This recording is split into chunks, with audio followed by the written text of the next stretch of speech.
Какие ассоциации возникают у вас в голове при слове «город»? Вы представляете себе огромный мегаполис с толпами народа, которые вечно куда-то торопятся и спешат, с метро, если это только не Омск, и развитым общественным транспортом? Или, может быть, город для вас — это что-то маленькое, уютное, средневековое, с замком, площадью с башней с часами? Но в любом случае город — это точка пересечения большого числа людей, экономики, культуры. А что, если есть город с населением 850? Не тысяч, просто 850 человек, и это действительно город.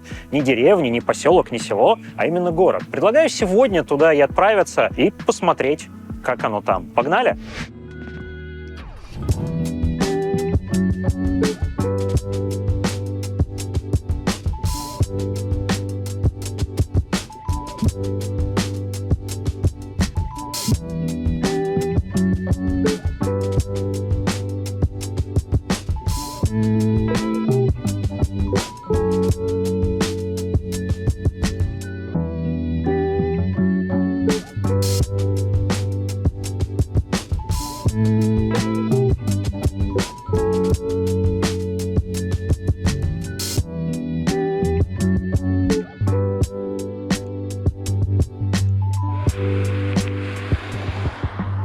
Всем доброго денечка! Как вы видите, мы успешно добрались до славного города Чекалин, который располагается на реке Оке в 100 километрах от Тулы. Но это если смотреть по асфальтированным дорогам, причем до Калуги будет почти в 2 раза меньше. Если вдруг вы соберетесь сюда приехать из Москвы на машине, то у вас уйдет примерно часа 3,5, там пробки, все такое. Ехать вы, скорее всего, будете по Симферопольскому шоссе. На чем ехать сюда, в принципе, вообще без разницы. Дороги замечательные в Тульской области, а вот что совсем не замечательно, так это общественный транспорт, поскольку доехать сюда на электричке вы сможете разве что из Тулы до города Суворов, ну а дальше 15 километров на автобусе, не знаю, честно говоря, как он ходит. Но чтобы прозвучало абсолютно точно и верно, скажу следующим образом. Чекалин — это самый маленький населенный пункт со статусом города в Российской Федерации, если не учитывать Дальневосточный федеральный округ.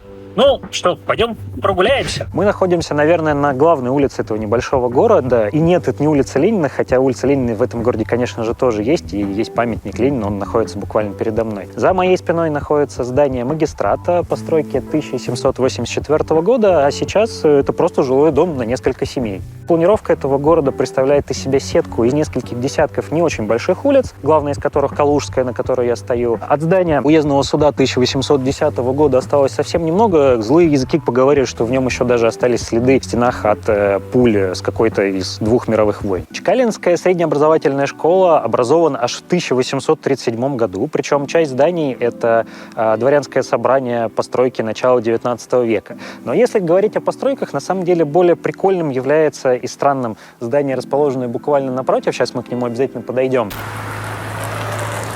Мне кажется немножко забавным тот факт, что современная администрация расположилась в здании бывшего полицейского управления. Соответственно, у города есть глава администрации.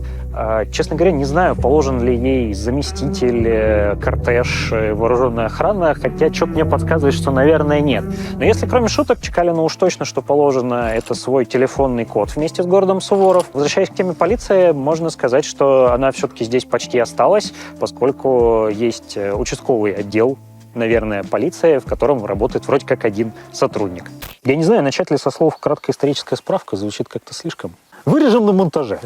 Спойлер, никто ничего так и не вырезал. Минутка краткой исторической справки, если позволите. На берегу Оки люди жили, наверное, всегда. Уже в XII веке здесь возникает первое поселение. В XVI веке при Иване Грозном поселение становится городом Лихвин в честь речки, которая впадает в Оку. Городом оно становится потому, что Иван Грозный здесь возводит деревянную крепость, которая входит в засечную черту. Это все про оборону от набегов крымских татар. Крепость не очень большая, зато очень стратегически удачно расположена на высоком и крутом берегу. Перепад высоты составляет больше 60 метров, поэтому гарнизон у крепости был небольшой. Чуть позже, уже в 1777 году, при Екатерине II утверждается план развития города и его герб. Если вы вдруг не признали, это горностаевый лев с кривым золотым мечом. Пик развития города приходится на начало XIX века благодаря обширной речной торговле. Однако она же город на самом деле и погубила, поскольку в середине XIX века река Ока достаточно сильно обмелела. В начале XX века наконец-то достроят железную дорогу, которая свяжет город Тулу и город Лихвин. Про нее достаточно много можно рассказать, однако ограничу себя тем, что дорогу строили очень долго и не особо качественно, поэтому скорость движения поездов была крайне низкой, как и при Цале в начале XX века, так и в конце своего существования уже в конце XX века. В 1944 году город Лихвин переименовывают в город Чекалин. С 60-х годов население города начинает потихоньку уменьшаться, хотя тут работает молокозавод, который вроде сейчас возродили, леспромхоз. В советское время в городе были пожарная часть, АЗС, дом культуры, школа, больница и промышленный комбинат, на котором шили одеяло. Да, в натуре щавель. Тут еще, кстати, свекла. Почему город Лихвин переименовали и почему вообще это город? История начинается буквально в соседнем селе, Песковацком, в семье Павла и Надежды. Отец семейства был мужиком боевитым, причем в буквальном смысле боевитым. Он успел повоевать в Первую мировую войну и был даже недолгое время в плену. Был колхозником, кузнецом и пчеловодом. В 1925 году в семье, которая проживала вот в этом самом голубеньком домике, рождается старший сын Александр. Через 2 года появляется его младший брат Виктор. В 1938 семья перебирается в соседний город Лихвин, потому что маме дали работу то ли в колхозе, то ли в райисполкоме. Старший сын Александр был неугомонным, по всей видимости, весь в отца. Имел увлечение, очень похожее на увлечение ребят того времени. Хорошо знал окрестные леса, умел стрелять из дробовика. Какого дробовика? Из ПЗРК он не умел стрелять? Умел стрелять из ружья, поскольку отец брал его с собой на охоту. Даже сварганил свой собственный радиоприемник. На окончании 8 класса родители подарили ему фотоаппарат, и он всех отфоткал в школе. И все было бы хорошо у семьи Чекалиных, если б не одно «но». В 1941 году сюда приходит Великая Отечественная война. Батя со старшим сыном уходит в партизаны, младший остается вместе с мамой в городе Лихвин. Мужики выполняют нелегкую свою партизанскую работу, в чем им сильно помогают их навыки. Саша, например, отвечает в отряде за радиосвязь. К сожалению, он достаточно сильно заболевает в ноябре, его отправляют домой в родную деревню отлежаться. Это замечает местный староста.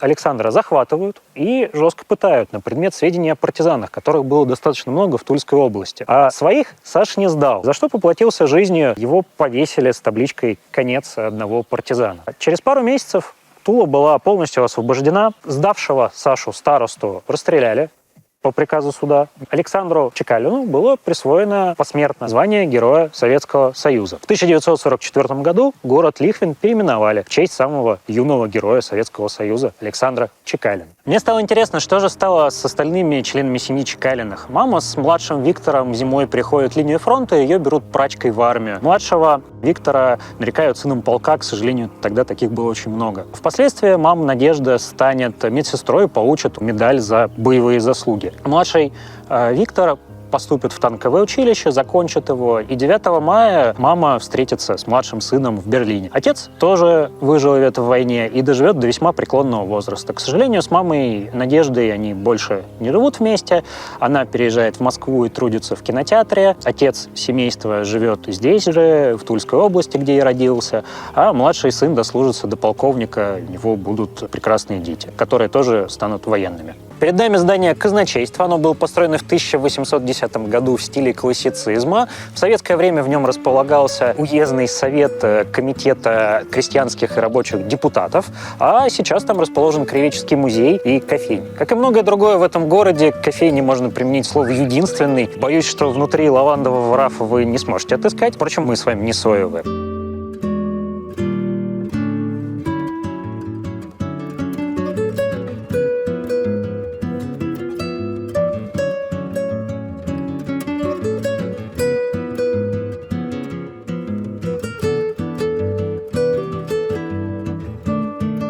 За моей спиной находится дом купца Терехова 1815 года постройки. Когда-то там вроде было отделение одного из банков, однако сейчас, насколько я понял, нет ни одного, не то что отделения банка в целом городе, а даже банкомата. Чего еще нету в этом городе, так это сетевых магазинов, их здесь в принципе никогда не было, поэтому вам остаются только, так скажем, мини-маркеты в бывших домах купцов или торговых лавках.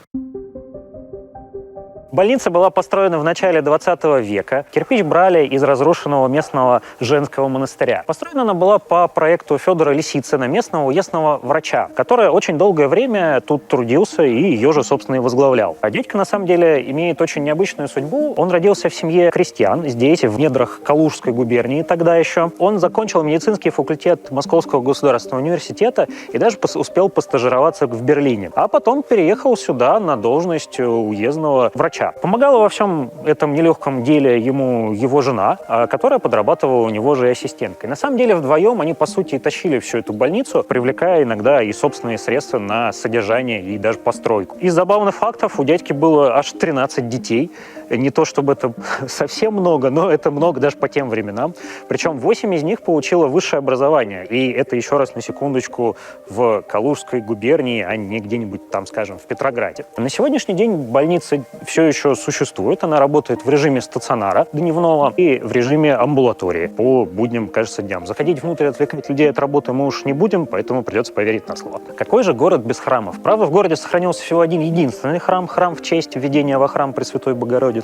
Он был построен в 1821 году на деньги местных прихожан и помещика Ртищева в стиле позднего классицизма. Также есть круглая ротонда наверху, очень прикольная и необычная. Храм был закрыт в 1937 году и заново переосвящен где-то в 90-х годах прошлого столетия. Если вам кажется, что я просто иду вдоль какой-то кирпичной стены, то это на самом деле так и есть. Правда, это не совсем обычная стена, это 3-метровая стена тюрьмы, которая здесь была. Да, в этом городе на несколько тысяч человек была раньше тюрьма. Сейчас она вполне очевидно не действует, никаких зэков за ней или музыкантов мы не найдем. Однако она была построена в 19 веке чуть ли не из того же самого кирпича, что и здание больницы, и просуществовала и выполняла свои функции по прямому назначению, содержав до 32 арестантов, вплоть до Великой Отечественной войны. В войну ее немножко повредили, часть перевели в жилые помещения, территория под тюрьмой, да и сама тюрьма сейчас никому на самом деле не принадлежит, поэтому местные вполне сочли, что можно туда немножко подстроиться,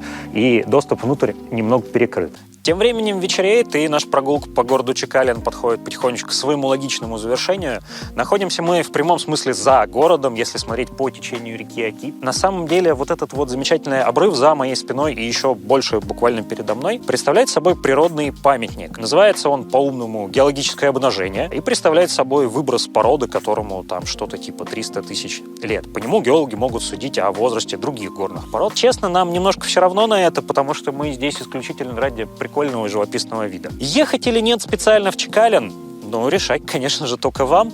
Если вам хочется немножко посидеть за рулем машины, или у вас есть свободное время, или вдруг вы оказались рядом, то почему бы и не заехать и не поставить такую своеобразную галочку в голове, что вы были в таком необычном, наверное, городе.